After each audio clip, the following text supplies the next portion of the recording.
Friends, welcome to my YouTube channel commerce confusions. मैं ममता पुष्टि आज आप सबका फिर से स्वागत करती हूँ अपने चैनल कॉमर्स कंफ्यूजन्स में। हमने पिछले क्लास में पढ़ा था जर्नल, तो बच्चों अभी जर्नल के टॉपिक को मैं कंटिन्यू ही कर रही हूँ क्योंकि मैं चाहती हूँ ज़्यादा से ज़्यादा आपको ट्रांजेक्शन्स में करवाऊँ और बताऊँ कि कैसे जर्नल हो सकते हैं, मतलब इन ट्रांजेक्शन की कैसे इसको मैं जर्नल में करवा सकती हूँ। ठीक है, तो इससे क्या होगा कि आपको, क्योंकि जर्नल जो है वो बेसिक है, जितना आपको जर्नल पता होगा तो उतना ही आप अच्छी तरीके से आगे की अकाउंटिंग कर सकते हो।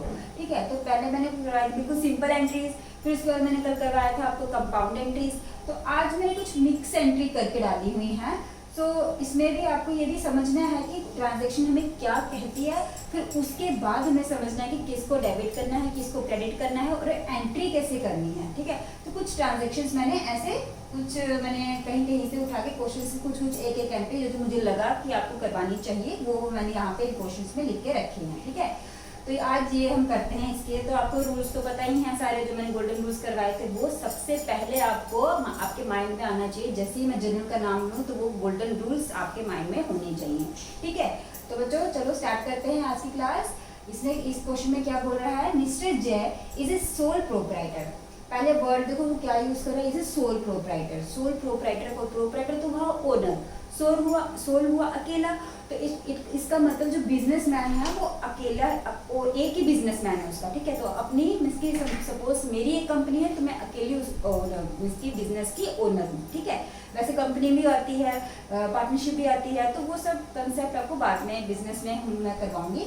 ये तो सोल प्रोप्राइटरशिप है जो ये अकेला एक ही इसकी वो बिजनेस जिसमें ओनर जो है वो एक ही होता है। ठीक है, उसको हम कहते हैं सोल प्रोप्राइटर। तो ये जो सोल प्रोप्राइटर है वो डील किसके साथ कर रहा है, टेक्सटाइल्स। तो बच्चों आपको टेक्सटाइल्स का तो मतलब पता ही होगा, जो कपड़े होते हैं उनकी जो फैक्ट्रीज होती हैं। ठीक है, कपड़ों की फैक्ट्री। ठीक है, तो इसमें इसका मतलब कपड़ों से रिलेटेड जो है उसकी डीलिंग है टेक्सटाइल्स की। ठीक है, तो फॉलोइंग आर द ट्रांजेक्शंस, उसकी ट्रांजेक्शंस है क्यों, कौन से महीने की, जनवरी महीने की 2018 की। ये कुछ उसकी ट्रांजेक्शंस है, तो इसको हमने क्या करना है, जर्नलाइज करना है। ठीक है, तो ये था मिस्टर जय, उसकी ट्रांजेक्शन कौन कौन सी है। फर्स्ट, अभी समझो देखो डेट नहीं है। ठीक है, तो जो मैंने जो आपको फॉर्मेट करवाया था, date, particulars, ledger folio, debit amount, credit amount, तो उसमें क्योंकि यहाँ पे आपके पास डेट नहीं है तो उसमें आप डेट की जगह क्या लिखोगे, सीरियल नंबर लिखोगे। ठीक है, तो हम सीरियल नंबर लिखेंगे क्योंकि यहाँ पे सीरियल वाइज एंट्रीज है, तो सीरियल नंबर हम लिखेंगे। तो फर्स्ट एंट्री हमारी क्या कहती है, कमेंस्ड बिजनेस विद कैश। ये तो सिंपल है कि बिजनेस स्टार्ट किया कैश के साथ। ये एंट्री आपको हर क्वेश्चन में मिलेगी ही मिलेगी ये ट्रांजेक्शन, क्योंकि जब तक बिजनेस स्टार्ट ही नहीं होगा तो उसके बाद की ट्रांजेक्शन्स कैसे होंगी। ठीक है, तो ये क्वेश्चन, ये जो ट्रांजेक्शन है ये आपको मोस्ट प्रोबेबली हर एक क्वेश्चन के स्टार्टिंग में आपको मिलेगी ही मिलेगी। ठीक है, तो बिजनेस स्टार्ट किया हमने कैश के साथ, ये तो सिंपल एंट्री है। कैश आया कहाँ से आया, कैपिटल से आया, तो ये तो सिंपल एंट्री है, तो आपने दोनों हर बार किया हुआ है, तो ये इसको मैं और नहीं समझाऊंगी। नेक्स्ट एंट्री पे चलती हूँ। सेकंड क्या है, deposit cash with bank ₹1 lakh. ठीक है, अब हमने कैश जो है, जो हमारे पास कैश था उसको हमने बैंक में डिपॉजिट करवाया 1 लाख का। इसका मतलब देखो अब क्या हुआ, बैंक में जब हमने डिपॉजिट करवाया तो बैंक क्या है, एसेट बढ़ गया। तो इसका एसेट जब क्रिएट हुआ बैंक तो बढ़ गया ना, जब एसेट बढ़ गया तो उसको हम करेंगे डेबिट। और दूसरी ओर एक और एसेट जो है कैश, वो कम हो गया। तो जब हमने बैंक में पेमेंट कर दी, हमने कैश ही दिया ना, मेरे पास कैश था, जो कैश था 1,80,80 में से मैंने 1 लाख पेमेंट कर दी। इसका मतलब कैश तो कम हो गया, जो कैश है जब कम हो जाएगा तो एसेट कम हो गया, तो उसको हम करेंगे क्रेडिट। ठीक है, नेक्स्ट एंट्री क्या कहती है, purchase goods from X and company on credit ₹30,000 and from Y and company by cash ₹20,000। अब यहाँ से ये बच्चों ध्यान से समझो, हमने चीजें परचेज की फ्रॉम किससे, एक्स एंड कंपनी लिखा, ये क्रेडिट। अब यहाँ तक तो ये होगी क्रेडिट परचेजेस कि हमने एक्स एंड कंपनी से क्रेडिट परचेजेस किया। इसका मतलब हमारे पास चीजें आई, पैसे तो गए नहीं, क्रेडिटर है, क्रिएट हो गया एक्स एंड कंपनी। ठीक है, ये तो एक सिंपल एंट्री होगी। उसके साथ ही उसने लिख दिया कि हमने वाई एंड कंपनी से भी खरीदी हैं चीजें, लेकिन उसको कैश देके खरीदी हैं। ठीक है, तो अब वाई एंड कंपनी की हमें कोई जरूरत नहीं है क्योंकि हमने तो उसको पैसे दे दिए। अब हम उसका नाम क्यों याद रखेंगे, तो इसका मतलब चीजें हमारे पास कितने की आई, एक 30,000, एक 20,000। इसका मतलब टोटल चीजें कितने की आई हमारे पास, 50,000 की। तो चीजें आई, इसका मतलब स्टॉक जिसको हम परचेजेस बोलेंगे। तो परचेजेस क्या हुए, ये हमारे पास चीजें आई तो इसको क्या करेंगे, डेबिट करेंगे। अब हमसे क्या गया, पहले तो कैश गया, जो तो गया उसको क्रेडिट करो। दूसरी बात, ये जो है क्रेडिटर, ये हमारा क्रेडिटर क्रिएट हो गया। तो जो क्रेडिटर है वो क्या है, लाइबिलिटी, लाइबिलिटी बढ़ी तो उसको भी क्रेडिट करना है, तो इसको हम लोग कैश को क्रेडिट करेंगे एंड एक्सचेंज कंपनी को भी क्रेडिट करेंगे, ठीक है। नेक्स्ट एंट्री हमें क्या बोलती है, टॉवल्स गिवन एज चैरिटी। अब देखो चैरिटी बच्चों पहले क्या होती है ये पहले समझो। चैरिटी तो आपको पता ही हो, जो हम डोनेशन देते हैं, चैरिटी देते हैं किसी भी, जैसे जो ऑर्फनेज होते हैं, जो ओल्ड एज होम होते हैं, वहाँ पे जाके भी दे सकते हैं। किसी भी गरीब को अगर हम कुछ दे देते हैं तो उसको हम क्या बोलते हैं, चैरिटी, जो हमें खुशी से दी होती है, जिसके बदले में हमें कुछ नहीं चाहिए, बस अपने आपको एक सेटिस्फेक्शन देने के लिए जो हम देते हैं उसको हम चैरिटी कह सकते हैं, ठीक है ना। तो हमने चैरिटी में क्या दिया, क्योंकि इसका टेक्सटाइल बिजनेस था तो इसने टॉवल्स जो दिए चैरिटी में दिए, कितने रुपीज के, 3,000 रुपीज को इसने चैरिटी दी। अब देखो, अब ये क्या है, चैरिटी क्या है। अब अगर बिजनेस के लैंग्वेज में देखा जाए, हमें तो कुछ इन रिटर्न मिला नहीं ना, तो हमने एक सेल्फ सेटिस्फेक्शन के लिए चीजें दी है, तो इसको हम एक तरीके से बोलेंगे हमारा खर्चा।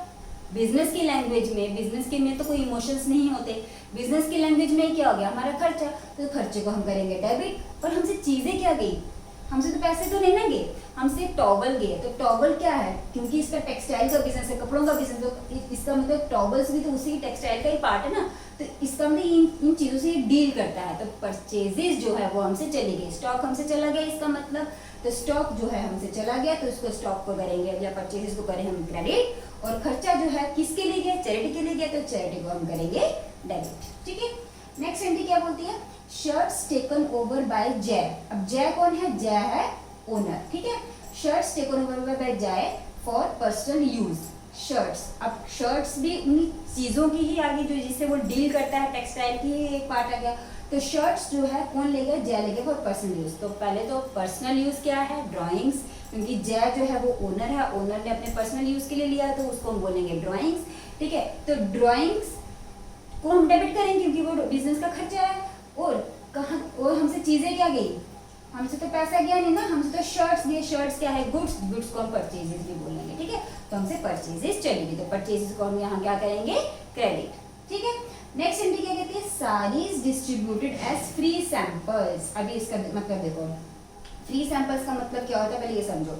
जैसे कोई नई शॉप होती है या कुछ भी, जब हमें कुछ अपने बिजनेस की मार्केटिंग करनी होती है तो हम क्या करते हैं, पहले कुछ सैंपल्स मार्केट में डिस्ट्रीब्यूट करते हैं, सो दैट मार्केट को, इसकी मार्केट वाले को या कस्टमर्स को भी पता लग सके कि ये भी एक प्रोडक्ट है जिसका अगर हम यूज करें तो ये हमारे लिए इसकी यूजफुल है, ठीक है। तो हम सैंपल देते ही इसलिए है कि वो यूज करें उसको, तो उसके लिए उसका जो कॉस्ट है वो हमें पड़ती है, क्योंकि हमने उसके बदले में कुछ पैसे नहीं ना लिए होते। तो जब हम पैसे नहीं लेंगे तो वो हमारे लिए कॉस्ट बढ़ गई, बट उन रिटर्न तो कुछ नहीं मिला।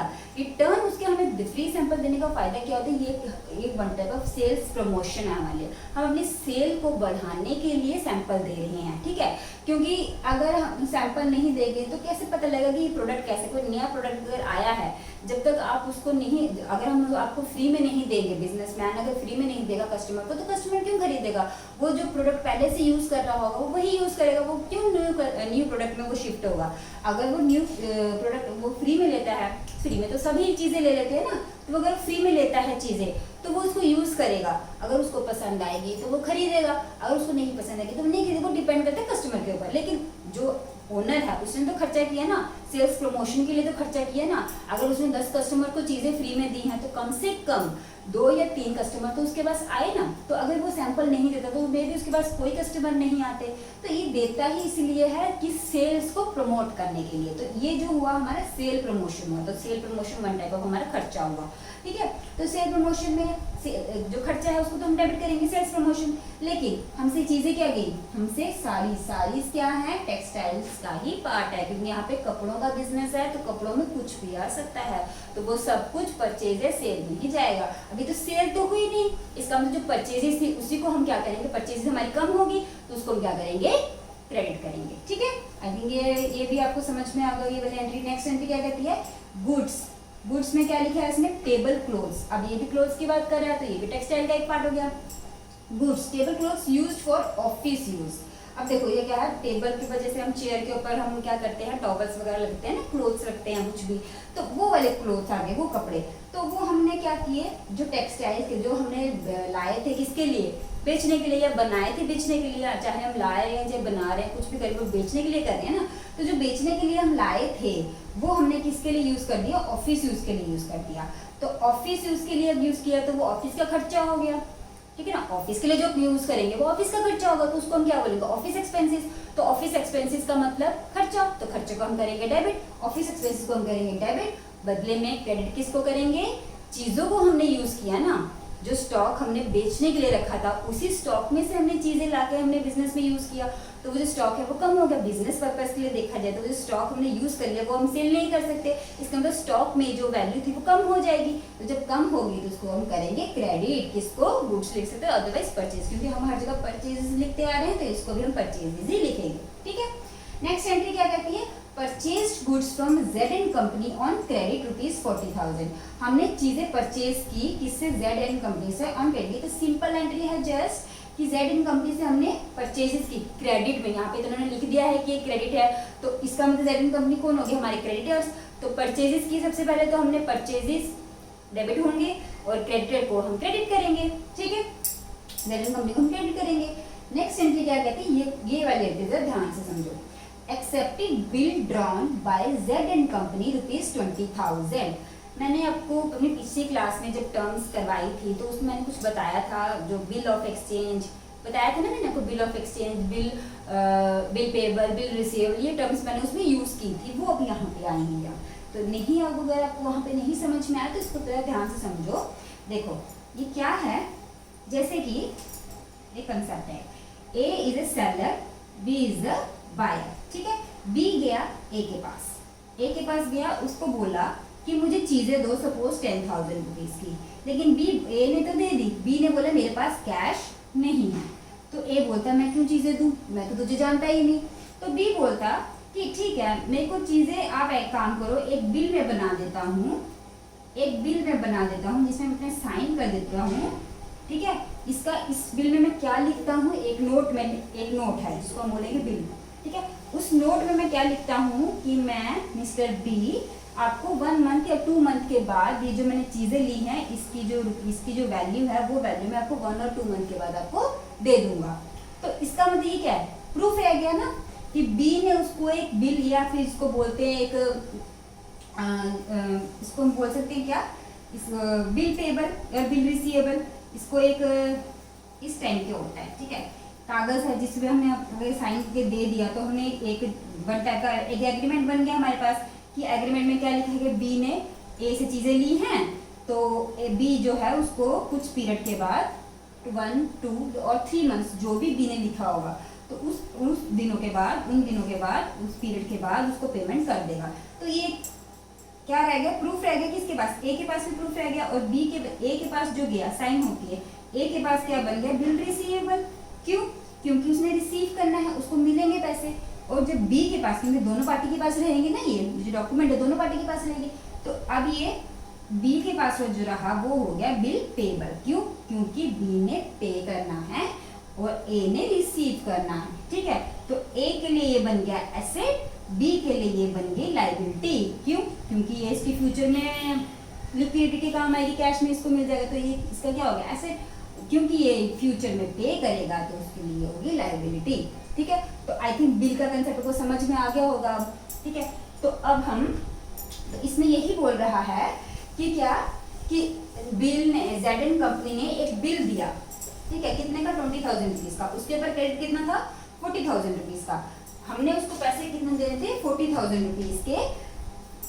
उसने क्या किया, एक बिल दिया कि मुझे कम से कम 20,000 रुपीज की गारंटी दो, क्योंकि जब हम इसको बिल दे देते हैं ना, जब एक डॉक्यूमेंट हमारे पास क्रिएट हो जाता है ना प्रूफ, तो वो एक गारंटी बन जाती है कि ये पेमेंट हमें मिलेगी ही मिलेगी, श्योरिटी बन जाती है। तो इसका मतलब 20,000 की अब उसको गारंटी होगी। जब उसने बिल दिया तो Z&N हमने क्या किया, उसको एक्सेप्ट किया।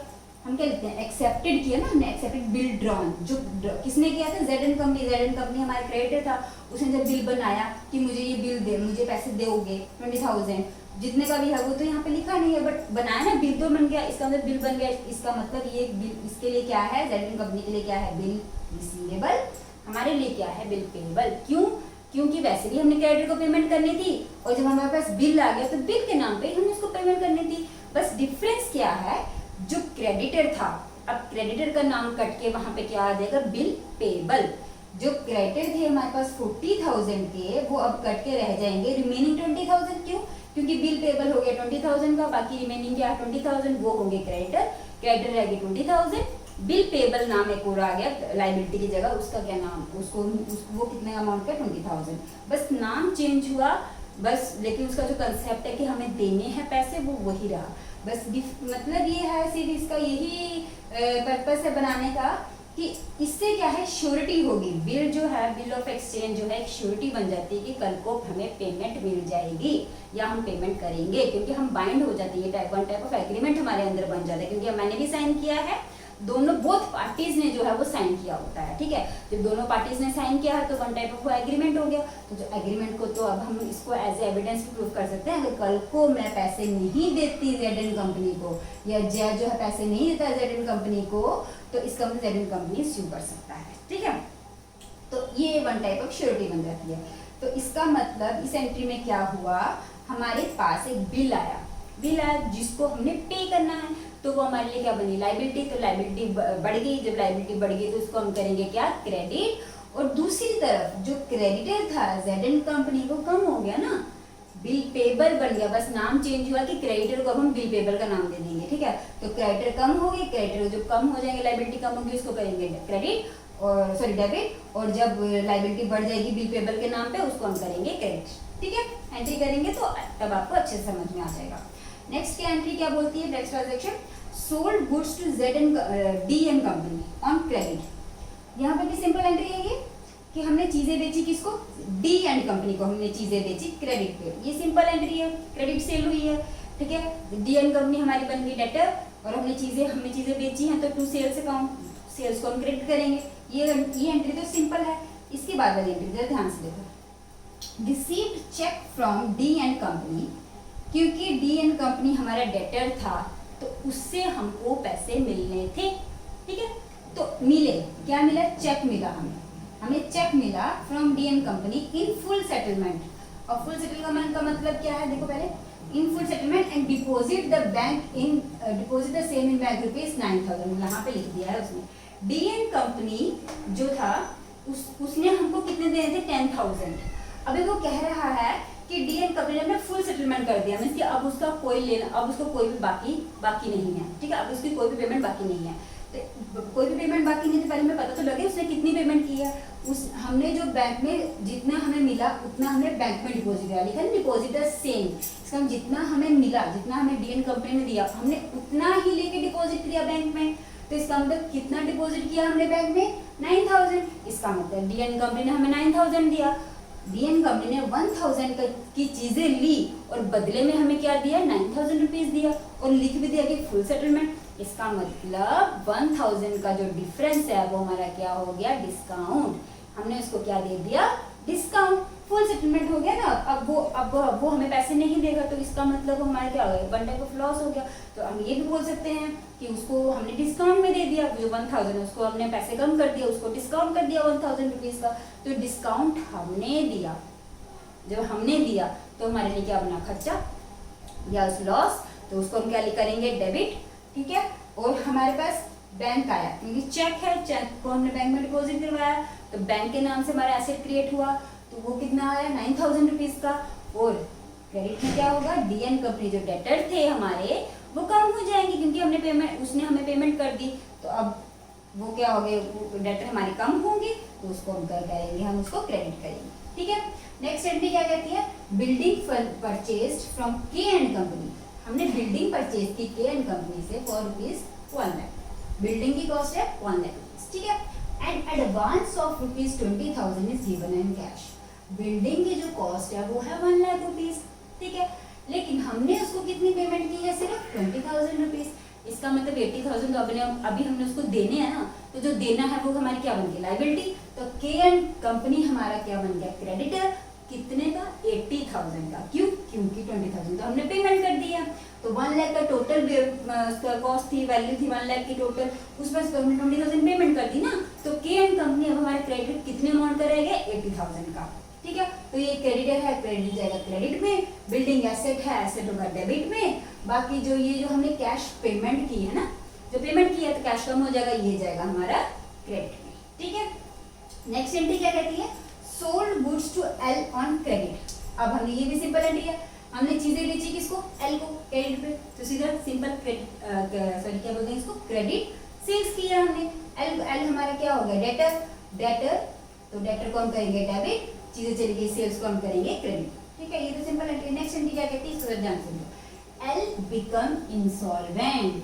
अब इंसॉल्वेंट क्या है, इंसॉल्वेंट का मतलब होता है जिसको हम कह सकते हैं कि जिसे उसके पास पैसे खत्म हो गए, उसको हम क्या बोल सकते हैं हम कि वो एल जो है इंसॉल्वेंट हो गया, एल को जिस कंगाल हो गया, हाँ हम इसको क्या बोल सकते हैं, कंगाल हो गया। ठीक है, तो अब कंगाल हो गया, वो कंगाल होने का मतलब क्या, उसके पास पैसे ही नहीं है, वो एक टाइप का लूट गया जैसे, अब उसके पास कुछ भी नहीं है। तो एल जब इंसॉल्वेंट हो गया, अब बेचारा पैसे कैसे देगा, तो उसने क्या किया, जब इंसॉल्वेंट हो गया तो उसने क्या किया, ओनली 70 पैसा इन ए रुपी। अब ये कंसेप्ट समझो, 70 पैसा इन ए रुपी, एक रुपी में कितने पैसे होते हैं, 100 पैसा, उसने एक रुपये के बदले कितना दिया, 70 पैसा। इट मीन्स उसने 70 डिवाइड बाई 100 हमारा क्या, इसको हम क्या बोल सकते हैं, 70%, सीधा ऐसे भी बोल सकते हैं इसको मैथमेटिक के टर्म्स में। 70 पैसा इन ए रुपी, 1 रुपी इक्वल टू 100 पैसा, तो इसका मतलब पर 100 पैसा उसने 70 पैसा दिया, तो इसका मतलब ये कितने परसेंटेज होगी, 70%। तो इसका मतलब टोटल जितना था उसका 20,000, उसका उसने हमें सिर्फ 70% दिया। अब बाकी का 30% क्या हुआ, वो तो डिस्काउंट में नहीं जाएगा ना, क्योंकि इतना पर तो हम डिस्काउंट नहीं देते, दे भी दे तो वो डिस्काउंट में नहीं जाएगा, क्योंकि जब यहाँ पे इंसॉल्वेंट लिख दिया है तो इसका मतलब हमने उसको नहीं बोला कि पैसे कम कर दे, वो अपनी मर्जी से पैसे कम करेगी, क्योंकि उसके पास तो पैसे ही नहीं है। क्यों, अब वो जो पैसे हो गए 30% जो हमें लॉस हो गया, उस लॉस का नाम है, हम बोलेंगे क्या, वो जो 30% है वो हमारे क्या हो गए, बैड डेट्स। अब ये बैड डेट्स क्या है वो समझो, डेट्स, डेटर से हुए डेट्स जो हमने लेना था वो हो गए बैड, इसका मतलब वो अब हमें नहीं मिलेंगे, इंसॉल्वेंट हो गया ना, अब बेचारा कहाँ से लाएगा। ठीक है ना, तो डेट्स जो थे, डेटर से बना डेट, डेट्स जो थे वो हमारे बैड हो गए, इसका मतलब वो अब हमें पैसे नहीं मिलेंगे, तो ये हमारा हो गया पूरा का पूरा लॉस। 30% जो पैसा है वो हमारा हो गया पूरा का पूरा लॉस। तो लॉस को हम क्या नाम देंगे, बैड डेट्स। बैड डेट्स कहाँ पे आएंगे, हमारे डेबिट साइड। पैसा तो थोड़ा मिला ना, कितना मिला, 70%, यानी कि जो 70 पैसा रुपीज 70% का जो पैसा मिला है हमें, तो वो हमारा हमें तो मिले, तो वो कैश में आएगा, तो कैश में जब आएगा तो उसको हम करेंगे डेबिट। ठीक है, और क्रेडिट में क्या होगा, एल जो था डेटर, एल जो था डेटर वो कम हो गया, अब तो उसकी पूरी सेटलमेंट हो गई ना, कि 70 पैसा ही देगा, उसके बाद और देगा ही नहीं, तो इसका मतलब जो एल है डेटर था वो खत्म, कम हो गया, तो उसको हम क्या करेंगे, क्रेडिट। ठीक है, आई होप ये एंट्री आपको समझ में आ गई हो। नेक्स्ट एंट्री क्या है, इसको जरा ध्यान से समझो, क्या बोला, salary due, salary due for the month of January 2018 is ₹25,000। Salary जो है यहाँ पे नहीं लिखा कि पेमेंट हुई है, यहाँ पे नहीं लिखा इस लाइन में कि पेमेंट हुई, यहाँ पे क्या हुई कि ड्यू हो गई है। इसका मतलब जनवरी की जो सैलरी है वो ड्यू हो गई है। ठीक है ना, अगर ड्यू हो गई है, यहाँ पे नहीं लिखा पेमेंट है, इसका हमने पेमेंट नहीं की है, तो जब पहले तो बात ये कि सैलरी हमारा खर्चा है, इसको डेबिट करेंगे। अब क्रेडिट क्या करेंगे, ना ही हमारे पास, हमने उसको कैश में दिया है, नहीं तो हम कैश को क्रेडिट करते। अब इसका हमने जो सैलरी दी हुई है, किसी पर्सन को देनी थी ना हमने पैसे, मैंने बताया था आपको एक रिप्रेजेंटेटिव पर्सनल अकाउंट पिछली क्लास में मैंने बताया था। तो प्लीज़ ये क्लास करते वक्त अगर आपको ये टर्म समझ में नहीं आती, मैं पिछली क्लास आप रेफर कर सकते हैं जिसमें मैंने बेसिक टर्म्स को क्लियर किया हुआ है। ठीक है, तो वहाँ पे मैंने जो बताया था रिप्रेजेंटेटिव पर्सनल अकाउंट, कि जब कोई अकाउंट एक पर्सन को रिप्रेजेंट करता है तो वो रिप्रेजेंटेटिव पर्सनल अकाउंट बन जाता है। यहाँ पे जब सैलरी है वो ड्यू हुई है, इसका मतलब किसी न किसी को हमने सैलरी पेमेंट करनी थी बट हमने की नहीं, वो XYZ कोई भी हो सकता है। जब हमने की नहीं तो कल को उस पर्सन को हमने पैसे देने हैं ना, जब हम अब हमने सैलरी को तो एक्सपेंसेस में लिख दिया, तो अब कल को हम अब पैसे किसको देंगे, खर्चे को तो हमने नाम दे दिया, अब जो हम पैसे देंगे उस पर्सन को देंगे, तो उस पर्सन को हम क्या बोलेंगे, सैलरी आउटस्टैंडिंग। क्या बोलेंगे, सैलरी आउटस्टैंडिंग। तो सैलरी आउटस्टैंडिंग जो है वो हमारी लायबिलिटी है। क्यों, क्योंकि हमने उसको कल को पैसे देने हैं ना, तो हमारी देनदारी हुई, तो वो हमारी हुई लायबिलिटी, तो लायबिलिटी को हम क्या करेंगे, क्रेडिट। ठीक है, तो एंट्री करते हैं, आपको ये तक क्लियरली समझ में आ जाएगा। तो चलते हैं अपने सोल्यूशन के ऊपर।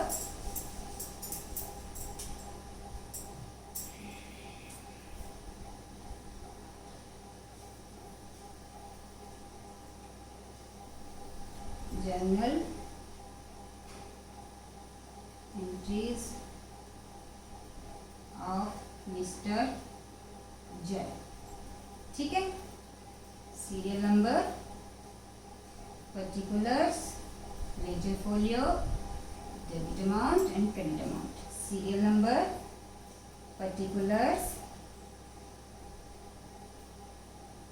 Laser folio, debit amount and credit amount in rupees. Rupees हमेशा साइन जरूर डालना। मैं भी आपके इसमें से मार्क्स कट सकते हैं कि परफॉर्मे के भी मार्क्स होते हैं। स्कूल के ऊपर, टीचर के ऊपर डिपेंड करता है कि वो आपके परफॉर्मे के मार्क्स काटे या नहीं। तो इससे बेटर यही है कि आप परफॉर्मा पूरा एग्जैक्ट बनाओ, तो मार्क्स किसी को काटने की जरूरत ही ना पड़े, ठीक है। Serial number, particulars, ledger folio, debit amount, credit amount, ठीक है। फर्स्ट एंट्री क्या है? Business started with cash. हमने बिजनेस स्टार्ट किया, सिंपल एंट्री थी, ये आपको पता है। बिजनेस में क्या आया? कैश, तो लिखेंगे कैश अकाउंट डेबिट। कहाँ से आया? मिस्टर जे के कैपिटल से, तो हम लिखेंगे to mister J capital account, ठीक है। Being business started with cash, ठीक है। कितने का? 1,80,000, 1,80,000, ठीक है। नेक्स्ट एंट्री क्या कहती है? हमने बैंक में पैसा डिपॉजिट करवाया, तो बैंक में जब पैसा डिपॉजिट करेंगे तो बैंक एसेट क्रिएट हुआ, तो बैंक को करेंगे debit, bank account debit to cash account. पैसा गया ना हमसे, to cash account, being cash deposit with bank. Okay, done. कितना पैसा किया? 1 लाख रुपीज, तो 1 लाख डेबिट में एंड 1 लाख क्रेडिट में, ठीक है। थर्ड एंट्री क्या कहती है? हमने चीजें खरीदी हैं, तो चीजें खरीदी हैं, चीजें आई हमारे पास, इसको लिखेंगे परचेजेस अकाउंट डेबिट। सबसे पहले तो हमने एक्सएन कंपनी से खरीदी चीजें, क्रेडिट में खरीदी, तभी इसका नाम लिखेंगे। दूसरा वाई कंपनी से खरीदी तो थी, लेकिन कैश देके खरीदी थी, ठीक है ना। जब कैश देके खरीदेंगे तो उसका नाम नहीं लिखेंगे, सिंपल लिख देंगे कि हमने कैश दे दिया टू कैश अकाउंट, ठीक है। एक्सएन कंपनी से चीजें खरीदी है 30 की, और इससे कैश देके 20 की। एक्सएन कंपनी के आगे लिखेंगे 30, कैश के आगे लिखेंगे 20। टोटल कितने की परचेज की हमने? 50, ठीक है। Being cash and credit purchases, and credit purchases, ठीक है बच्चों। आई होप ये एंट्री आपको समझ में आ गई हो। फोर्थ एंट्री क्या कहती है? हमने चैरिटी में टॉवल्स दिए, तो चैरिटी को हम करेंगे डेबिट, और क्रेडिट किसको करेंगे? टॉवल्स क्या है हमारी चीजें? परचेजेस, वही चीजों को जो हमने खरीदा था उसी को, तो उसी में से हमने चैरिटी में दिया ना, तो उसको हम क्या करेंगे? परचेज, क्योंकि स्टॉक हमारा कम हो गया। तो लिखेंगे charity account debit to purchases account, ठीक है। Being towels given as charity, ठीक है। ये हो गया कितने का? 3000। तो 3000 चैरिटी में, 3000 की चीजें कम हो गई, उसको परचेजेस, ठीक है। ये 4 एंट्री और 4 एंट्रीज आपको समझ में आ गई। करते हैं नेक्स्ट एंट्रीज, इसको साथ साथ में करते जाना बेटा, सो दैट आपको समझ में आता जाए। मेरी कोशिश यही रहेगी कि मैं आपको हर टाइप की एंट्रीज यहाँ पे करवा सकूँ। तभी मैं जनरल की क्लासेस यहाँ पे कुछ 5-6 लूँगी, 4-5 हो सकती हैं। ज़्यादा से ज़्यादा ट्रांजैक्शंस को मैं कवर करने की यहाँ पे कोशिश करूँगी, ठीक है।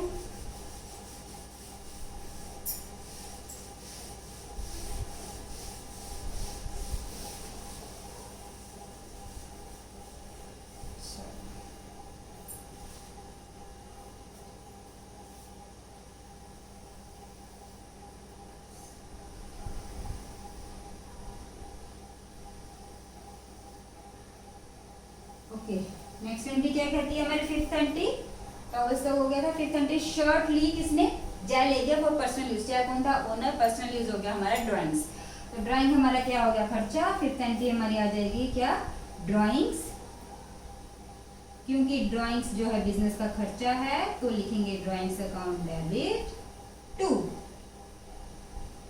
कैश तो गया ना हमसे, क्या गया, चीजें गई। चीजें क्या है, स्टॉक। स्टॉक फॉर्म में यहाँ पे बोलेंगे purchases to purchases account.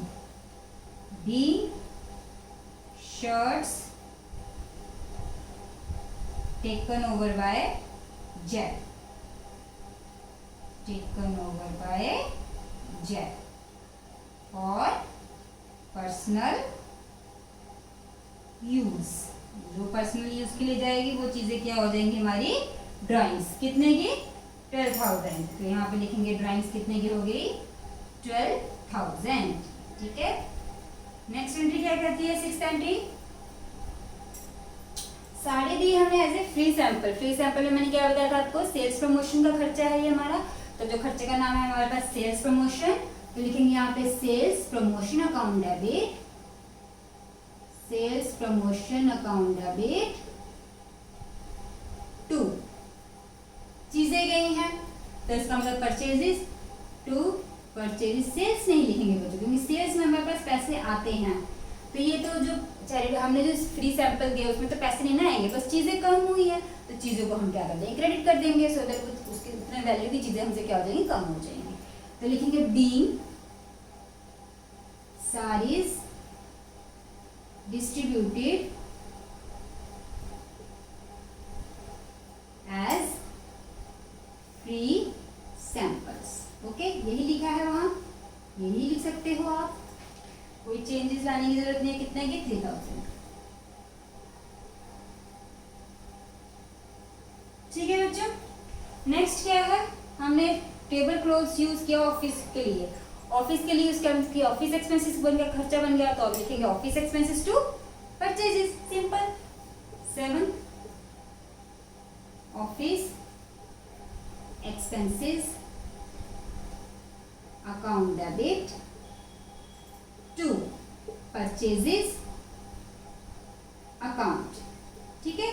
B goods used for office purpose, ठीक है बच्चों। हमने ऑफिस पर्पस के लिए क्या किया, चीजों को यूज किया। कितने का, 200 रुपीज का। तो 200 यहाँ पे आ गया आपका। नेक्स्ट एंट्री क्या कहती है आपको बच्चों, हमने चीजें परचेज की ZN कंपनी से। एंट्री बिल्कुल सिंपल एंट्री है। चीजें आई कहाँ से आई, ZN कंपनी से।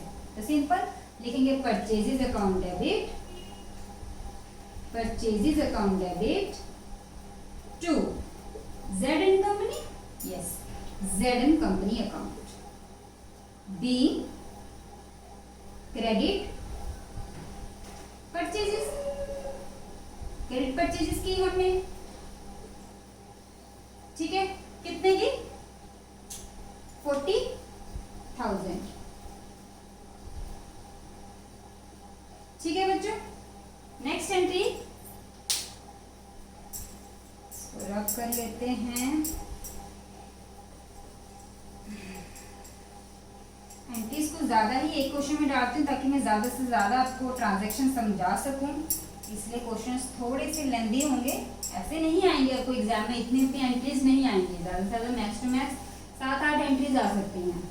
बट मेरा क्वेश्चन करवाने का ये मकसद है कि ज़्यादा से ज़्यादा आपको ट्रांजैक्शंस में करवा सकूं, आपको बता सकूं कि जर्नल एंट्री कैसे होती है, ठीक है।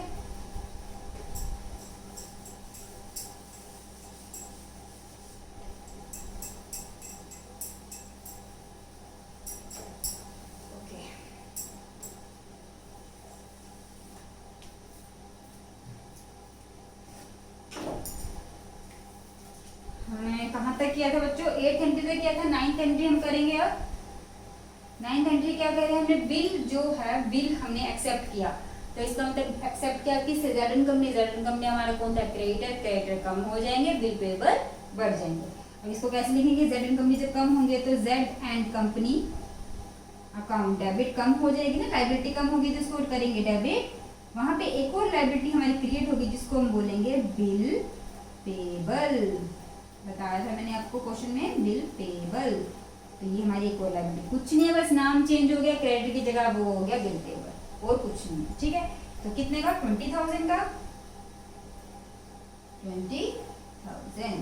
ठीक है, लिखेंगे बी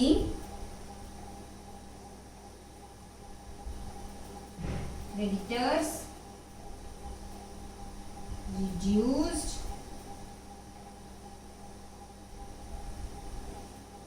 for bill payable। कुछ भी अपनी लैंग्वेज में लिख सकते हो, वैसा कुछ नहीं है। ठीक है, नेक्स्ट एंट्री क्या कहती है, 10th, हमने चीजें बेची, क्रेडिट मिली, बिल्कुल सिंपल एंट्री है। चीजें बेची हैं किसको, डी एंड कंपनी को। तो हम लिखेंगे डी एंड कंपनी हमारी कौन हुई, डेटर होगी।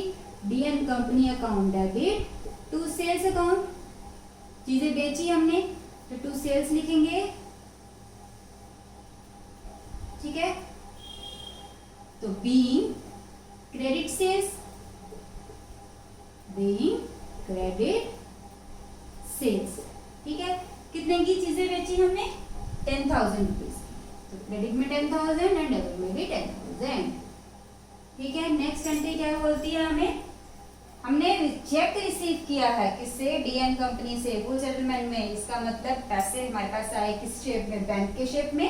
बैंक में पैसे हमें, सबसे पहले तो बैंक में पैसे आए हमें, तो डेबिट करो बैंक को। दूसरी बात, हमने डिस्काउंट दिया, हमने दिया डिस्काउंट, तो हमारा क्या खर्चा या लॉस कुछ भी बोल सकते हो, तो उसको हम करेंगे डेबिट। तो डिस्काउंट अकाउंट डेबिट टू कौन, डीएन कंपनी। डीएन कंपनी कौन है हमारा, डेटर, तो डेटर क्या हो जाएंगे, कम हो जाएंगे, तो उसको करेंगे क्या, credit to DN company account. Being cheque received, क्योंकि हमने चेक रिसीव किया है तो लिखेंगे cheque receive and discount allowed. ठीक है, कितने का, पहले तो चेक हमें मिला 9,000 का, तो यहाँ पे लिखेंगे 9,000। उसके बाद डीएन कंपनी के बनते थे 10,000, तो डिस्काउंट कितने का दिया हमने, 1,000। हो गया। ठीक है बच्चों, नेक्स्ट एंट्री, बिल्डिंग परचेज की केन कंपनी से, उसको एडवांस दिया 20,000 का। सबसे पहले तो हमारे पास एसेट क्रिएट हुआ, उसका नाम है क्या, बिल्डिंग, तो बिल्डिंग को करेंगे डेबिट। उसके बाद हमने कुछ पैसे दिए, उसको करेंगे, हमसे पैसे चले गए तो कैश अकाउंट। कुछ का क्रेडिट रह गया, वो करेंगे के एन कंपनी को, क्रेडिटर एज ए क्रेडिटर। ठीक है, be building purchased, being building purchased on cash and credit, cash में भी दिया एंड क्रेडिट में भी कुछ है। ठीक है, ओके, कैश में कितना दिया उसको, 20,000, कैश में दिया हमने उसको 20,000। टोटल बिल्डिंग की कॉस्ट थी 1 लाख, इसका मतलब अब उसको कितने और पेमेंट करनी है केन कंपनी को, 80,000। ठीक है, ये भी एंट्री होगी क्लियर। नेक्स्ट एंट्री में चलते हैं,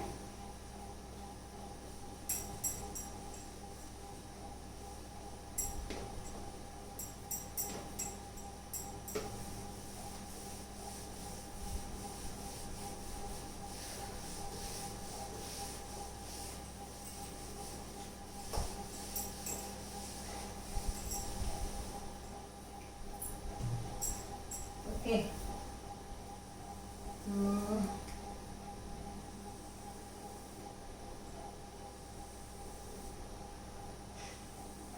नेक्स्ट एंट्री क्या बोलती है, हमने चीजें बेची एल को, सिंपल एंट्री है ये, तो करते हैं, सिंपल एंट्री है, चीजें बेची, तो एल है हमारा debtor, L account debit to sales account, चीजें बेची हैं तो सेल्स आएगा, to sales account, being credit sales,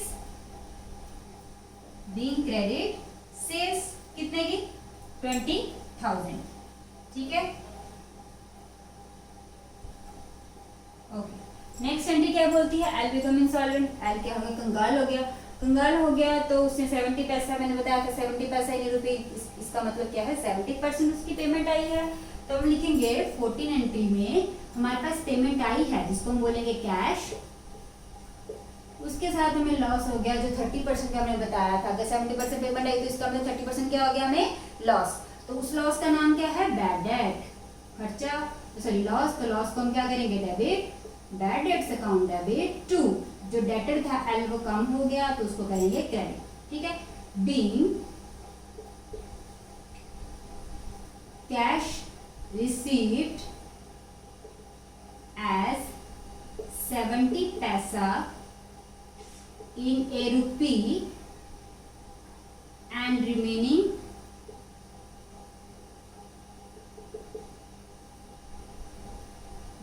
amount made as bad debt, remaining amount क्या हो गया हमारे बैड डेट हो गए, ठीक है। तो एल ने हमें कितने पैसे देना था 20,000, टोटल 20,000 का 70% कितना होता है बच्चों 14,000 पैसे हमें मिल गए, बाकी का बचा 6,000 वो चला गया लॉस में, जिसको हम बोलेंगे बैड डेट्स, ठीक है। नेक्स्ट एंट्री क्या बोलती है हमें, नेक्स्ट एंट्री बोलती है salary due for the month. हाँ मैंने बताया था सैलरी तो खर्चा है, तो खर्चे को हम पहले सबसे पहले क्या करेंगे, खर्चे को हम डेबिट करेंगे, तो खर्चे को पहले हम डेबिट कर ही लेते हैं, ठीक है। तो लिखेंगे सैलरी अकाउंट डेबिट टू, अब टू में कैश तो गया नहीं हमसे, जब कैश नहीं गया तो क्या है, कैश नहीं गया तो इसका मतलब हमें देने हैं पैसे, पैसे देने, जैसे क्रेडिट में हम करते हैं पैसे नहीं दिए तो क्रेडिट हो गया, तो इसका मतलब उसको तो हम क्रेडिटर नहीं बोल सकते, ठीक है, क्योंकि वो क्रेडिटर नहीं है।